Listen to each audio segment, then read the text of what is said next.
Kita sahut, kita lawe. Terima kasih sahabat pelapor kita Amirul Hafiz Rosli untuk perkongsian cerita pagi dari Kelantan. Dan sekarang ini penonton, kami nak war-warkan, kami nak kongsikan kepada anda berkenaan projek naskah kita, iaitu projek pertandingan yang dibuka untuk orang awam. Bagaimana usaha untuk kita memupuk perpaduan dalam kalangan masyarakat Malaysia yang berbilang kaum. Jadi hari ini untuk kita mengetahui lebih lanjut, kita bersama dengan dua orang tetamu, iaitu Nur Atika Anissa Muhammad Ali merupakan pengarah projek dan juga Puan Suhaila Abdul Rasid merupakan timbalan pengarah projek. Assalamualaikum. Salam. Okey, projek yang dilaksanakan adalah projek naskah kita. Jadi mungkin boleh kita berikan gambaran permulaan untuk masyarakat di luar sana berkenaan naskah kita ini. Okey, pertama kali kita terima kasih kepada Sahabat Pagi Malaysia kerana sudi invite kita datang sini.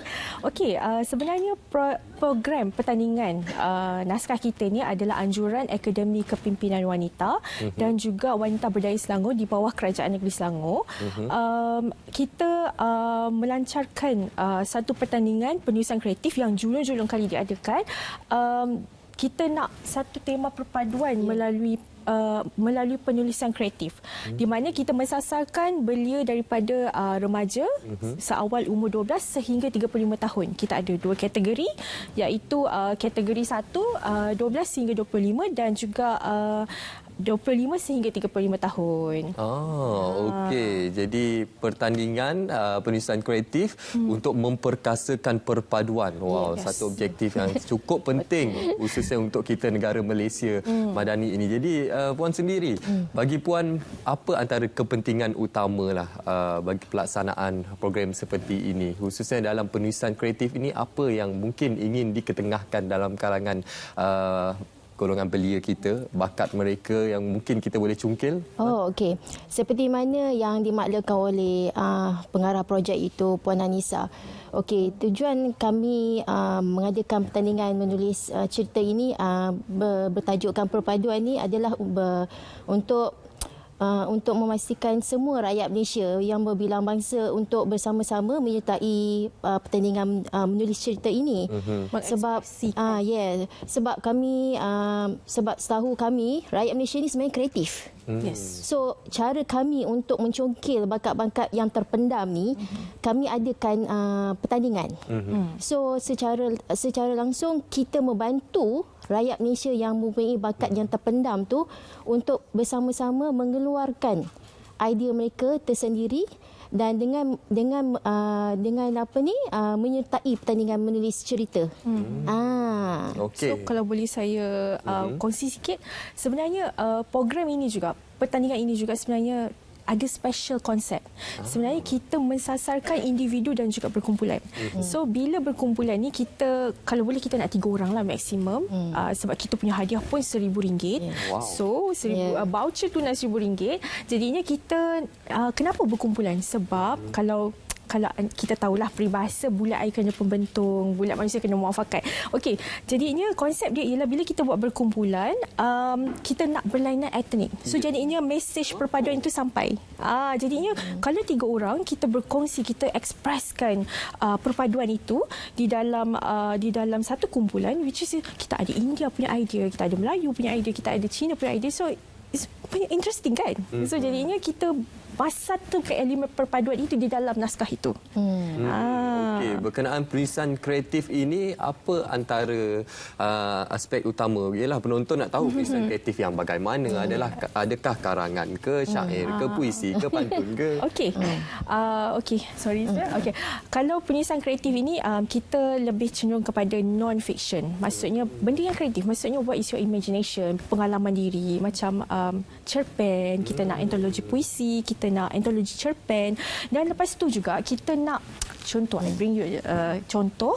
Okey, ini adalah koleksi-koleksi karya-karya kreatif. Kita nak macam ni, you boleh tulis you boleh contoh so ini you boleh tulis tema perpaduan tu dalam bentuk macam ni. So it's very kreatif, no, comel je.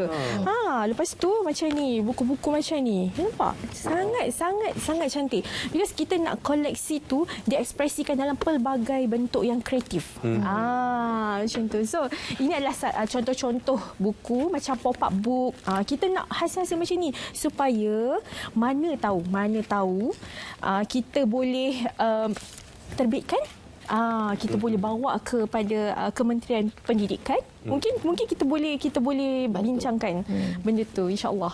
Okey, kalau tadi kita ada kongsikan kepada penonton berkenaan syarat-syarat pertandingan, mungkin ada yang terlepas, ada yang nak tahu dengan lebih mendalam lagi. Jadi mungkin kita boleh huraikan berkenaan syarat pertandingan. Okey, untuk pertandingan menulis cerita ni dia terbahagi kepada 2 kategori, iaitu kategori pertama bermula umur 12 tahun ke 25 tahun.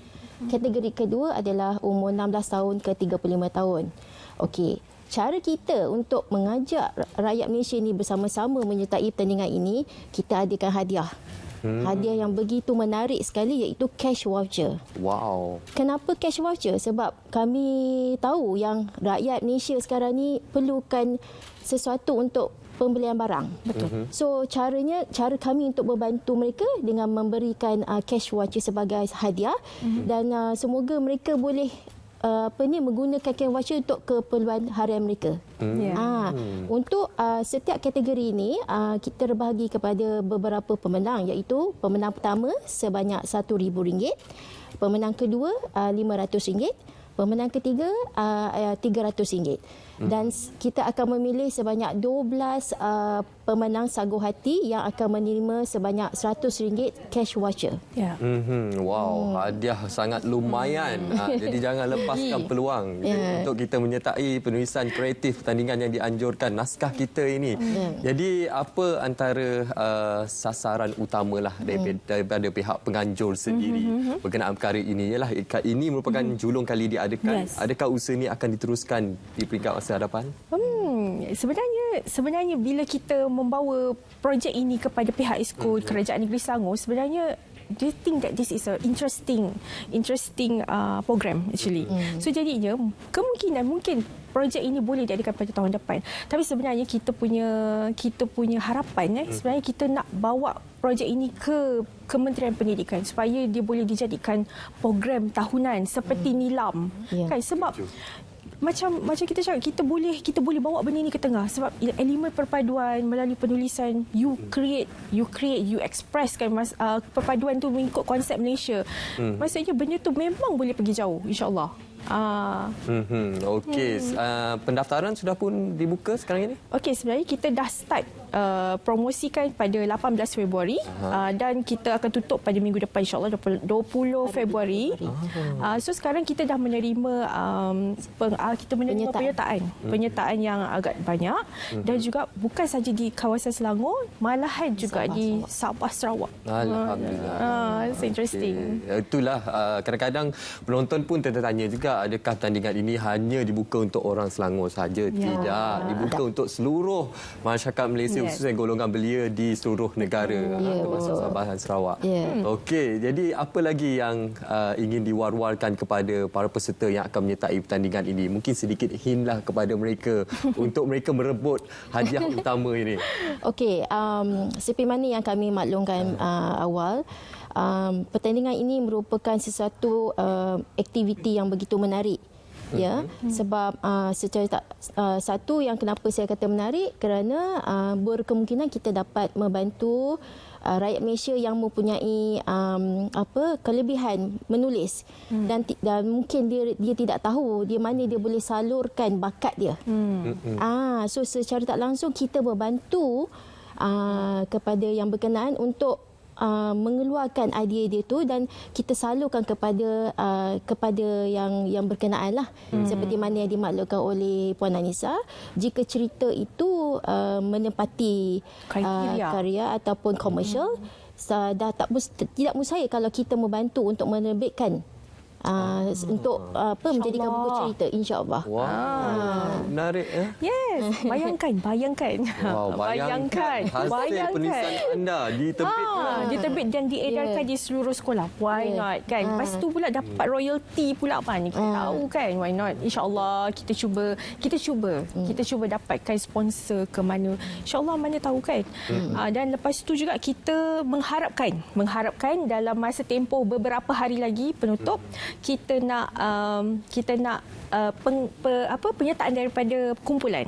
Sebab walaupun masa singkat, but it's challenging. So bila dia challenging, kita nak bila berkumpulan, orang kata mungkin you boleh combine the ideas, so benda tu 11 hari pun no problem kan. So insyaAllah kita mengharapkan banyak lagi penyertaan kumpulan dalam masa singkat ni, but we hope that you all join us.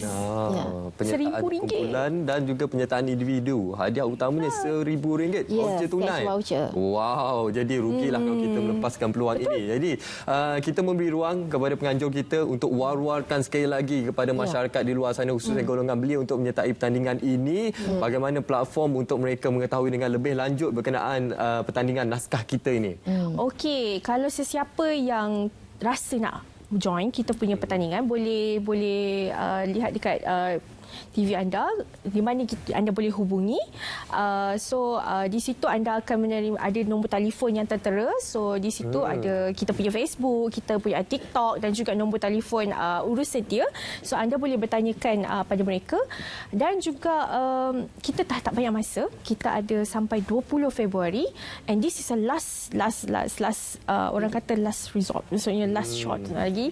So kita mengharapkan anda menghantar naskah anda dalam bentuk cetakan. So kita mengharapkan banyak lagi penyertaan, nak dapat RM1,000 kot. So it's very interesting. Okey, mungkin sikit kata-kata daripada puan sendiri.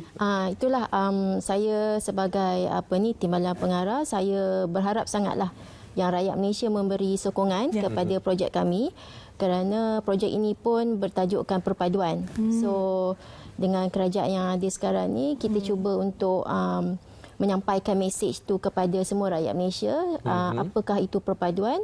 Dan saya harap projek kami berjalan lancar dan berjaya. InsyaAllah. Sama kita doakan usaha murni dan juga objektif yang sangat baik, iaitu usaha untuk kita memperkasakan lagi perpaduan dalam kalangan rakyat Malaysia. Terima kasih kita ucapkan kepada Puan Nur Atika Anisa, Muhammad Ali, pengarah projek, dan juga Puan Suhaila Abdul Rasid yang merupakan timbalan pengarah projek. Terima kasih. Terima kasih Encik Munawar. Okey, sekarang ini penonton, kita akan terus sahaja bersama dengan Firdaus Muhammad Saisi untuk kita mengetahui berkenaan kontijen Komander MAS 01. Jadi untuk perincian yang lebih mendalam lagi, kita terus saja bersama dengan Firdaus Muhammad Saisi. Silakan.